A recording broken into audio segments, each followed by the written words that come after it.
मेरी बहन जबरदस्ती मुझे अपने पति के साथ सुलाकर खुद सारी रात बाहर रहती। एक रात मेरे जीजू को पता चला कि मैं उसकी पत्नी नहीं बल्कि साली हूँ। फिर मेरे जीजू ने मेरे साथ ऐसा काम किया जिसे सुनकर आपके होश उड़ जाएंगे, क्योंकि रात को मैं गहरी नींद में थी कि मुझे महसूस हुआ कि कोई मुझे जगाने की कोशिश कर रहा है। मैंने धीमी धीमी आंखें खोलकर देखा तो मेरे बेड के पास मेरी बहन खड़ी थी। मैं फौरन उठकर बैठ गई। पहले दिमाग में ख्याल आया कि जीजू को कुछ हो तो नहीं गया जो वह मुझे इस वक्त जगाने आई है, पर जैसे ही मैंने उससे पूछा क्या हुआ तो वो फौरन मुंह पर हाथ रखकर मुझे चुप रहने का इशारा करते हुए कहने लगी, यहाँ से उठो। मुझे हैरत हुई कि वह रात को मुझे जगाने क्यों आई है और मुझे खामोश रहने को क्यों कह रही है। फिर कुछ दिन पहले सुनी हुई खबर की तरफ मेरा ख्याल गया। मुझे लगा कि शायद घर में कोई घुस आया है, इसीलिए वह ऐसा कर रही है। मैंने इशारे से पूछा क्या बात है, तो उसने जो बात मुझे कही वह मुझे परेशान करने के लिए काफी थी। मेरी बहन चाहती थी कि मैं उसके कमरे में जाकर उसके पति के साथ बेड पर उसकी जगह सो जाऊं। मैंने उससे पूछा ऐसा क्यों चाहती हो और मैं तुम्हारे पति के साथ कैसे सो सकती हूँ, लेकिन वह जिद कर रही थी कि मैं 1 घंटे के लिए वहाँ रुक जाऊं और जब वह वापस आएगी तो फिर मैं वहाँ से आ जाऊंगी, किसी को पता नहीं चलेगा। जबकि मुझे डर था कि जीजू को पता चल जाएगा तो एक दिन हम दोनों बहनों को घर से निकाल देंगे और किसी मर्द के साथ उसकी पत्नी की जगह मैं कैसे सो सकती थी। लेकिन मेरी बहन मिन्नत कर रही थी। उसका मुंह पर बहुत एहसान था, इसलिए मैं चुपचाप उसकी बात मान गई और उसके कमरे में जाकर बेड के कोने पर सो गई। सुबह होने से पहले ही मेरी बहन वापस आई, मुझे जगाया और अपने कमरे में जाने को कहा। मैं अपने कमरे में आ गई, लेकिन मेरा दिमाग अपनी बहन की इस हरकत पर था कि रात को उसने मुझे क्यों भेजा और खुद कहाँ गई थी। सुबह नाश्ते के लिए उठी तो जीजू घर ही थे और उनके इस अंदाज से महसूस हो रहा था कि उन्हें कुछ मालूम नहीं है। मुझे इंतजार था कि जीजू घर से जाएंगे तो मैं बहन से पूछूंगी कि ये सब क्या है। जीजू के जाने के बाद जब मैंने दीदी से सवाल किया यह क्या मसला था और तुम रात को कहाँ गई थी, तो वह मेरे सवाल पर रुकने लगी। उसने कहा मैं तो रात को अपनी दोस्त के साथ हॉस्पिटल में थी। उसकी बात ने मुझे हैरान कर दिया। अगर वह किसी दोस्त के साथ हॉस्पिटल गई थी तो यह तो अच्छी बात है और जीजू को बताकर भी जा सकती थी। यही बात मैंने अपनी बहन से कही तो कहने लगी मेरी उस दोस्त को तुम्हारे जीजू पसंद नहीं करते क्योंकि वह लड़की अकेली रहती है और उसकी शादी भी नहीं हुई है। सबको लगता है कि जो लड़कियां अकेली रहती हैं वे बदचलन होती हैं, हालांकि ऐसा नहीं है, लेकिन यह भी बाकी मर्दों की तरह उसे बदचलन समझते हैं। मैंने जब पूछा उसके साथ आखिर ऐसा क्या हुआ था कि रात को हॉस्पिटल जाना पड़ा, तो मेरी बहन इस बात को टाल गई और मेरा धन्यवाद करने लगी, रात को तुमने मुझे बचा लिया। मैं भी इस बात को भूल गई, चलो एक अच्छा ही काम किया था। लेकिन कुछ दिन गुजरे तो फिर ऐसा चैनल पर पहली बार आए तो चैनल को सब्सक्राइब ज़रूर करें और वीडियो आई को लाइक ज़रूर करें। ही एक रात मेरी बहन मुझे जगाने आ गई और मुझे अपने कमरे में जाकर फिर से सोने को कहा। मैंने पूछा फिर उस दोस्त के साथ जा रही हो, तो उसने कहा हाँ।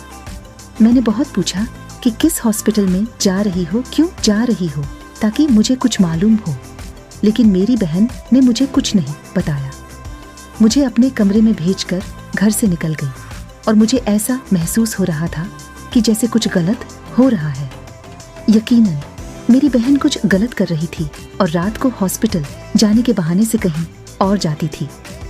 मेरी बहन तकरीबन 4 घंटे बाद वापस आई और वह 4 घंटे मैंने जैसे सूली पर लटक कर गुजारे थे।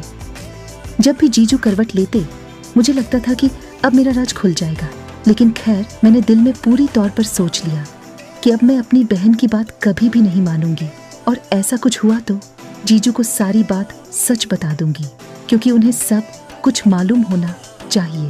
बहन ने मेरे हर सवाल को टाल दिया और इसी तरह चलता रहा। तकरीबन 1 हफ्ते बाद फिर से मेरी बहन मेरे कमरे में मौजूद थी और आज रात फिर चाहती थी कि मैं उसके कमरे में जाकर सो जाऊं। मैंने सख्ती से इनकार कर दिया, यहाँ तक कि धमकी भी दी कि मैं जीजू को सब बता दूंगी। लेकिन उसने कहा, ठीक है, अगर तुम सब कुछ उन्हें बता दोगी तो मैं तुम्हें वापस भेज दूंगी। मैं यहाँ नहीं रखूंगी क्योंकि तुम्हें यहाँ कोई रहने भी नहीं देगा। मेरे भविष्य का सवाल था, इसलिए मैं न चाहते हुए भी जाकर उनके कमरे में सो गई। मैं सोच रही थी कि ठीक है, अगर यह बात खुलेगी तो बात मुझ पर भी आएगी। मुझे क्या करना चाहिए? क्या अपने जीजू को बता देना चाहिए या फिर खामोश रहना चाहिए? मैं चुपचाप लेटकर छत की तरफ देखते हुए यही सोच रही थी कि मुझे महसूस हुआ कि मेरे जीजू ने मेरी तरफ करवट ली है। मैं झट से आंखें बंद कर ली ताकि उन्हें महसूस हो कि मैं सो रही हूँ और करवट लेकर उनकी तरफ पीठ कर ली। लेकिन उन्हें शायद अंदाजा हो गया था कि मैं उनकी पत्नी नहीं हूँ बल्कि साली हूँ, इसलिए उन्होंने अपनी पत्नी से और मुझसे अपने ही तरीके से बदला ले लिया। मेरा नाम सविता है। हम 2 ही बहनें हैं और हमारा घर एक छोटे से गांव में है। मेरी बड़ी बहन रेखा की शादी एक शहर में हो गई थी और वह अपने पति के साथ शहर में रहती थी। मैंने जब मैट्रिक पास किया तो पास के कॉलेज में एडमिशन के लिए फॉर्म जमा करवा दिए क्योंकि हमारे गांव की लड़कियां वहीं पढ़ने जाती थीं। लेकिन मेरी बहन ने जिद की कि वह मुझे बड़े शहर में एडमिशन करवाएगी और खुद ही मेरे सारे डॉक्यूमेंट ले गई और अपने शहर के कॉलेज में जमा करवा दिए। जब मेरा एडमिशन हो गया तो उसने खुद ही ऑफर किया कि मैं उसके घर में उसके पास रहूंगी। मेरी बहन ने अपने पति और मम्मी पापा को कैसे राजी किया मुझे नहीं मालूम। मैं खुश थी कि मुझे एक शहर के कॉलेज में पढ़ने का मौका मिल रहा था और गांव छोड़कर शहर में आ गई। मुझे यहाँ आए अभी ज्यादा दिन नहीं हुआ था, लेकिन हर काम में मेरी बहन मेरा साथ देती थी। जिस तरह का फैशन चला था उसी तरह के कपड़े लाकर देती थी, अच्छा बैग, जब खर्चा देना, घर का सारा काम मेरी बहन करती थी और इसी तरह के बहुत से एहसान मुझ पर दीदी के बन गए थे। और वैसे भी वह मेरी बड़ी बहन थी, मैं उसकी हर बात माना करती थी। सब कुछ बिल्कुल ठीक चल रहा था जब पहली बार कॉलेज में छुट्टी हुई और मैं बहुत खुश थी कि वापस अपने गांव जाऊंगी और अपने दोस्तों से मिलूंगी। लेकिन मेरी बहन ने मुझे ज्यादा दिन गांव में रहने नहीं दिया। तुम शहर में ही रहो और अपनी पढ़ाई पर ध्यान दो। न जाने उसकी जबान में क्या मिठास थी कि मम्मी पापा भी हमेशा उसका साथ देते थे। मुझे लगता था कि वह मेरा बहुत ख्याल रखती है, इसलिए इतनी प्रभावित करती है क्योंकि खुद उसने छोटे से ही कॉलेज में पढ़ा था और शायद वो ये चाहती थी कि उसकी बहन अच्छे से पढ़े और गांव में सबसे आगे रहे। मेरी बड़ी बहन के दिमाग में क्या चल रहा था ये मुझे मालूम नहीं था। मेरी छुट्टियां अभी कुछ बाकी थीं और मैं गांव से वापस आ गई। मेरे जीजू भी मुझे घर का एक हिस्सा ही समझने लगे थे, इसलिए उन्हें भी मेरी आदत हो गई थी। वह भी मेरे वापस आने से बहुत खुश थे। जिस दिन मैं गांव से वापस आई उसी दिन थकान की वजह से मैं जल्दी सो गई। जब आधी रात को मेरी बहन मेरे कमरे में आई, उसने चुपके से मुझे अपने कमरे में जाकर सोने को कहा और मेरे सवाल करने पर कहा, मेरी दोस्त हॉस्पिटल में है और उसे मेरी जरूरत है। तुम्हारे जीजू उसको पसंद नहीं करते, तुम जाकर सो जाओ ताकि उन्हें मालूम न हो। मैं इस बात पर खामोश हो गई और इस पर ज्यादा सोचा नहीं। लेकिन मुझे क्या मालूम था कि एक बार उसकी बात मानकर मैंने अपने लिए क्या मुश्किल खड़ी कर ली है और यह चीज मेरे ऊपर क्या क्या मुसीबतें हलाएगी, ये सच्चाई मुझे नहीं मालूम थी। इस बात को 1 हफ्ता ही गुजरा था कि दोबारा से मेरी बहन ने मुझे कमरे में जाकर सोने को कहा। मैं तो बहुत बहस कर चुकी थी, लेकिन आखिरकार मुझे उसकी बात माननी पड़ी और जब 2 से 3 बार यही आदत रही तो मैं भी अब बहस करना छोड़ चुकी थी। जब भी वह मुझे जगाती, खामोशी से उसके कमरे में जाकर मैं सो जाती। लेकिन एक दिन मुझे ऐसा महसूस हुआ जैसे मेरे जीजू जाग रहे हैं। और उन्हें मालूम है कि बिस्तर में उनके साथ उनकी पत्नी नहीं बल्कि साली है। मुझे बहुत डर लगा और मैं सोच रही थी कि अगर उन्होंने मुझसे सवाल कर लिया तो फिर क्या होगा। न जान कैसे कुछ घंटे गुजरे, मेरी बहन वापस आ गई। दूसरे दिन सुबह दीदी को बताया कि मुझे लगता है कि रात को जीजू जाग रहे थे और उन्हें सब कुछ मालूम है।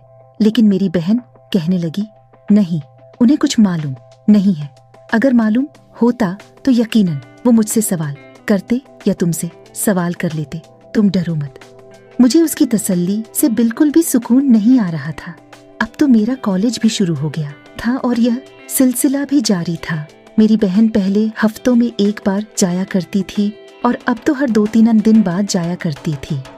मेरी बहन मुझे कभी नहीं बताती थी कि वह कहाँ जाती है और इस सवाल को सख्ती से टाल देती थी। और हैरत की बात यह थी कि वह जिस दोस्त का नाम बताती थी उस दोस्त को आज तक मैंने कभी देखा ही नहीं था। न कभी वह हमारे घर आई थी और ना ही मेरी बहन कभी दिन की रोशनी में उससे मिलने गई थी। मुझे तो शक हो रहा था और मुझे 100% यकीन था कि जो कुछ वह कर रही है मेरे जीजू जानते हैं, लेकिन वह कुछ नहीं बता रही थी। मैंने सोच लिया कि इससे पहले कि बात खुल जाए मुझे सारी हकीकत मालूम करनी होगी। इसलिए मैंने सारी प्लानिंग कर रखी थी। 2 दिन हो गए थे और बहन ने मुझे रात को अपने कमरे में जाने को नहीं कहा था। इसलिए मुझे यकीन था कि आज की रात वह जरूर जाएगी। जब रात को बहन ने जगाया तो मैं चुपचाप उसके कमरे में जाकर बिस्तर पर लेट गई और बहन ने जब देखा कि मैं लेट गई हूँ तो वह घर से निकल गई। लेकिन मैंने पहले से प्लानिंग कर रखी थी, इसलिए फौरन बिस्तर को अपना शरीर बनाया और दबे कदमों से उसके पीछे पीछे घर से निकल गई। मुझे इस चक्कर में डर भी लग रहा था, लेकिन मुझे सच्चाई का पता लगाना था। मुझे नहीं मालूम था कि इसका अंजाम क्या होगा, लेकिन जहां मेरी बहन जा रही थी मैं उसके पीछे पीछे जा रही थी। मुझे इस बात की भी चिंता थी कि मेरे जीजू जाग गए तो फिर क्या होगा, क्योंकि मुझे पहले से ही यकीन था कि वह सब कुछ जानते हैं। गली में बहुत अंधेरा था और मैं बहन के दबे पांव पीछे पीछे चल रही थी। मैंने काली चादर ले रखी थी और अंधेरे का ही हिस्सा मालूम हो रही थी। मैं बहुत ज्यादा डरपोक थी, दिल में बहुत डर रही थी, लेकिन मेरी बहन बगैर किसी डर और खौफ के आगे जा रही थी। मुझे यूं लगता था जैसे उसे एहसास हो रहा हो कि कोई उसके पीछे आ रहा है, क्योंकि वह थोड़ी दूर के बाद रुककर पीछे भी देख लेती थी। लेकिन मैं अंधेरे में काली चादर लेकर चल रही थी, इसलिए शायद उसे नजर नहीं आई। मैंने देखा कि मेन रोड पर मेरी बहन एक गाड़ी में बैठकर चली गई। अंधेरे की वजह से गाड़ी का नंबर भी ना देख सकी और हैरत की बात यह थी कि गाड़ी की हेडलाइट वगैरह भी ऑन नहीं थी और गाड़ी भी काले रंग की थी। इससे मुझे कुछ मालूम नहीं हो सका कि वह कैसी गाड़ी है, उसका क्या नंबर है। मेरे पास अब कोई रास्ता नहीं था, इसलिए मुझे वापस आना पड़ा। मैं खामोशी से अपनी बहन के कमरे में आ गई और उसकी जगह जाकर लेट गई। लेकिन मुझे इस रात यकीन था कि मेरे जीजू जाग रहे हैं, लेकिन उन्होंने मुझसे कोई सवाल नहीं किया और ना ही मैंने कोई आवाज पैदा की। बिल्कुल खामोशी से लेटी रही। फिर 3 घंटे के बाद रेखा वापस आई और उसने मुझे खामोशी से इशारा किया और हमेशा की तरह मैं उठकर अपने कमरे में चली गई।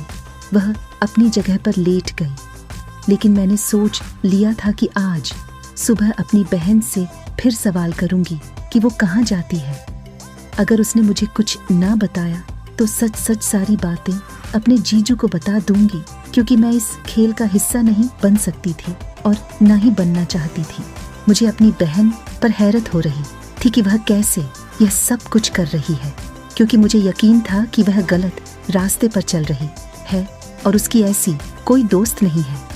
शायद वह किसी लड़के के साथ जाती है और अब मैं अपनी बहन के मामलों में बहुत गौर कर रही थी तो मुझे अंदाजा हुआ कि मेरे जीजू की सैलरी इतनी ज्यादा नहीं है, तो फिर मेरी बहन रोज रंग बिरंगे सूट कहाँ से लेती है और मुझे भी पॉकेट खर्च देती है।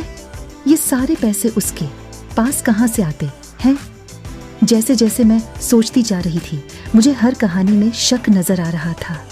कुछ तो गलत हो रहा था और इसी बात ने मुझे बहुत ज्यादा परेशान कर दिया था, क्योंकि अगर यह बात खुल जाती है तो मेरा भविष्य भी खराब होगा और साथ में बहुत ज्यादा बदनामी भी होगी। और आखिर वह यह सब क्यों कर रही थी? उसकी एक ही ख्वाहिश थी कि उसकी शादी शहर में हो, और उसकी ख्वाहिश पूरी हो चुकी थी शादी की। तो फिर क्यों धोखा दे रही है अपने पति के साथ? ऐसा क्यों कर रही है? मेरे मन में बहुत सवाल थे, लेकिन मेरे पास जवाब नहीं था। जवाब मेरी बहन के पास थे, जो मुझे बिल्कुल जवाब नहीं देना चाह रही थी। मुझे उससे हर सवाल का जवाब चाहिए था। इसलिए मैंने दूसरे दिन सुबह कॉलेज से छुट्टी कर ली और जीजू के आउट ऑफिस जाने के बाद अपनी बहन से सवाल किया, तुम कहाँ जाती हो और किसके साथ जाती हो? मैंने उससे कहा, मुझे सब कुछ सच सच बता दो, क्योंकि मैं जानती हूँ कि तुम किसी गलत रास्ते पर चल निकली हो और कल रात मैं ही तुम्हारा पीछा कर रही थी। अब भी अगर तुमने मुझे सच ना बताया तो मैं तुम्हारे पति को सब कुछ बता दूंगी। मेरी बात सुनकर कुछ डर तो मेरी बहन परेशानी में आई, लेकिन फिर उसने कहा, अगर मैं किसी के साथ जाती हूँ तो ये मेरा मसला है। मैं तुम्हें यहाँ इसलिए लाई थी कि तुम मेरा साथ दे सको। मेरा और तुम्हारा चेहरा एक जैसा है, अंधेरे में बिल्कुल समझ नहीं आएगा कि मैं कौन हूँ और तुम कौन हो, और तुम्हें ये सब कुछ करना ही होगा जब तक मैं चाहती हूँ। अगर तुम मना करोगी तो मेरे पास एक ही रास्ता है, मैं तुम्हें गांव वापस भेज दूंगी और माँ को यह बता दूंगी कि तुम्हारा जीजू से किसी किस्म का कोई रिश्ता था, इसलिए मैंने तुम्हें वापस भेजा है। इसके बाद ना तो तुम्हें मम्मी पापा आगे पढ़ने देंगे और ना ही गांव में तुम्हारी कोई इज्जत करेगा। उसकी इस बात ने मेरी आंखें खोल दी थी। अगर दीदी सच में ऐसा कर देगी तो मैं किसी को मुंह दिखाने के लायक नहीं रहूंगी। लेकिन मुझे अपनी बहन की खुदगर्जी पर अफसोस भी हो रहा था। उसी वक्त तो रोते हुए मैं वहां से उठ गई, लेकिन अपने कमरे में जाकर सोचने लगी कि दीदी यह सब कुछ क्यों कर रही है। वह तो बहुत ही सीधी सादी लड़की थी, उसकी सारी जवानी मेरे सामने ही थी। उसने कभी कोई गलत रास्ता नहीं चुना था। हालांकि वह शहर में अकेले पढ़ने भी गई थी। उसने शहर से 3 महीने का कंप्यूटर कोर्स किया था। वो अकेली रहती थी, कभी भी उनके बारे में कोई गलत बात नहीं सुनी थी। तो अब जब वह शादीशुदा है तो ऐसे काम क्यों कर रही है? कभी लगता वो कुछ गलत नहीं कर रही है, लेकिन आंखों देखा कभी झुठलाया नहीं जा सकता है। मैं हर तरफ से फंस चुकी थी। अगर किसी को कुछ बताती तो मेरी बेइज्जती थी, और अगर ना बताती तो मुझे अपनी बहन के इशारों पर नाचना था और उसकी कठपुतली बनकर रहना था। इसलिए हर रास्ता बंद हो चुका था। पढ़ाई अधूरी छोड़कर गांव जाती तो भी सब सवाल करते, और अगर किसी से कुछ बताती तो बहन की धमकी सामने थी। इसलिए मुझे खामोशी से वही करना था जो वह कह रही थी। हालांकि इस काम में मेरी रजामंदी नहीं थी, और उधर मेरे जीजू के रंग बदलते जा रहे थे, जो मेरे लिए बहुत ज्यादा परेशानी की बात थी। वो बहन के सामने तो बिल्कुल नॉर्मल रहते थे, लेकिन जैसे ही मेरी बहन आगे पीछे होती तो मुझे इशारों में बातें करने लगते, जैसे वो जानते हो कि मैं रात को उनके पास सोई हूँ। ये बात मेरे लिए और ज्यादा मुसीबत थी। मैं पढ़ाई छोड़कर हॉस्टल में नहीं रह सकती थी।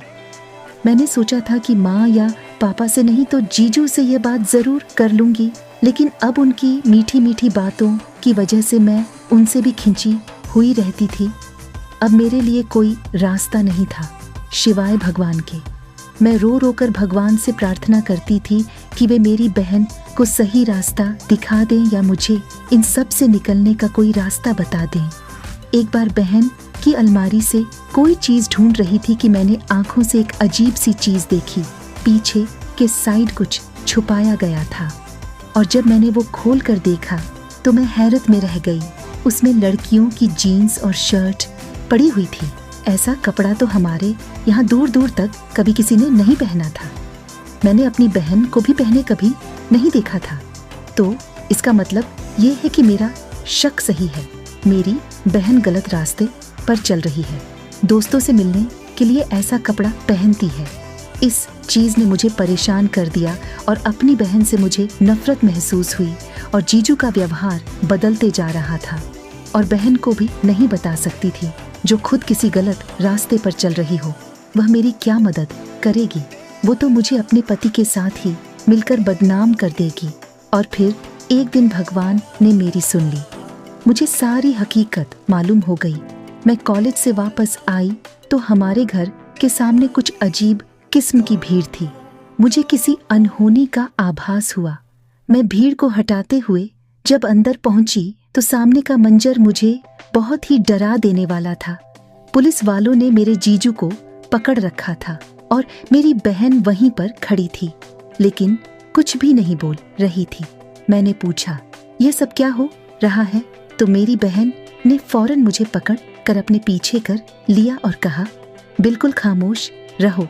मुझे लगता है कि मेरी बहन ने अपने पति को पकड़ा दिया है ताकि वो किसी और के साथ रंगरलियां मना सके। यही बात मैंने अपनी बहन से कही तो उसने मुझे खामोश रहने को कहा। मेरे जीजू चीखते रहे और पुलिस उनको पकड़ कर ले गई।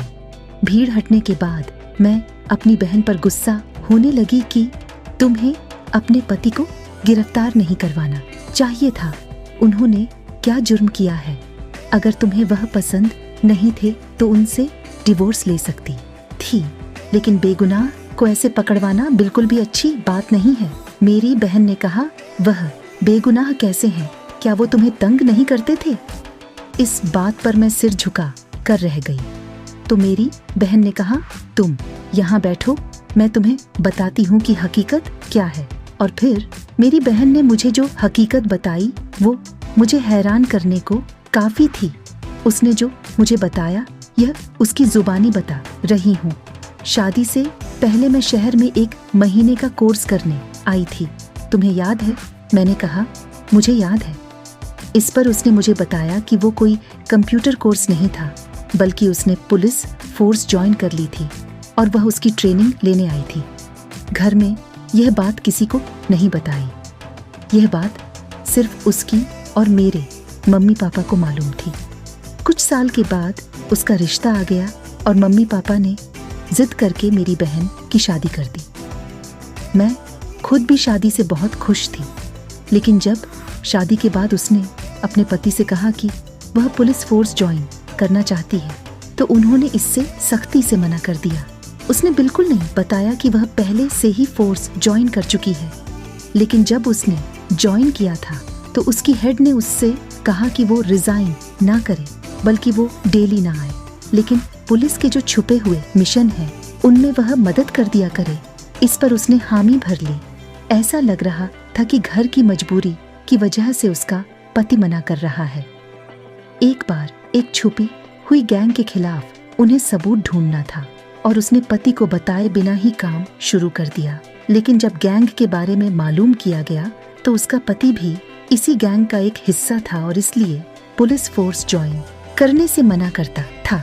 इसलिए उसने एक जुआ खेलने का फैसला किया और मुझे इस्तेमाल करके जो रातों को उठकर भाग जाती थी तो वह अपने काम की वजह से जाती थी। उसे मालूम था कि उसका पति सब कुछ जानता था। जो हमेशा समय लगता था कि मेरे जीजू जानते हैं, वह हमेशा से जानते थे कि मैं कहाँ चली जाती हूँ। मसला यह था कि उसकी नीयत तुम पर खराब हो चुकी थी। इस वजह से वह हम लोगों पर हाथ नहीं डाल रहा था और वह चाहता था कि उसके बंदे मुझे रंगे हाथों पकड़ें और इस बात को बुनियाद बनाकर वह मुझे छोड़कर तुमसे शादी कर ले। लेकिन मैं उसके बंदों के हाथ कभी नहीं आई और मैं सब कुछ जानते हुए भी आंखें बंद करके बर्दाश्त कर रही थी, क्योंकि मुझे मालूम था कि इस वक्त जो हो रहा है वह एक जुआ है। और आज मैंने खुद उसकी गिरफ्तारी भी की है, क्योंकि मैं अपने पति को खो सकती हूँ लेकिन इस मुल्क के साथ गद्दारी नहीं कर सकती। मुझे अपनी सोच पर शर्मिंदगी होने लगी कि मैं अपनी बहन के बारे में क्या क्या समझ बैठी थी। मैंने दीदी से माफी मांगी। उसने खुले दिल से मुझे माफ कर दिया। मेरी बहन ने अपने पति से डिवोर्स ले ली और पुलिस फोर्स ज्वाइन कर ली। हम अब भी इस शहर में रहते हैं, लेकिन अब मेरे सिर पर किसी जीजू का साया नहीं था और ना ही मुझे डर सताता है कि मेरी बहन किसी गलत रास्ते पर चलेगी और मुझे इस्तेमाल करेगी, क्योंकि आंखों का देखा हमेशा सच नहीं होता। नमस्कार दोस्तों, यह मेरी कहानी आपको कैसी लगी? अच्छी लगी हो तो वीडियो को लाइक करना, चैनल पर पहली बार आए तो चैनल को सब्सक्राइब जरूर करना। फिर नेक्स्ट वीडियो मिलते हैं। धन्यवाद। यह चैनल किसी भी अवैध गतिविधियों को बढ़ावा या प्रोत्साहित नहीं करता है। इस चैनल द्वारा प्रदान की गई सभी सामग्री केवल शैक्षिक उद्देश्य के लिए है।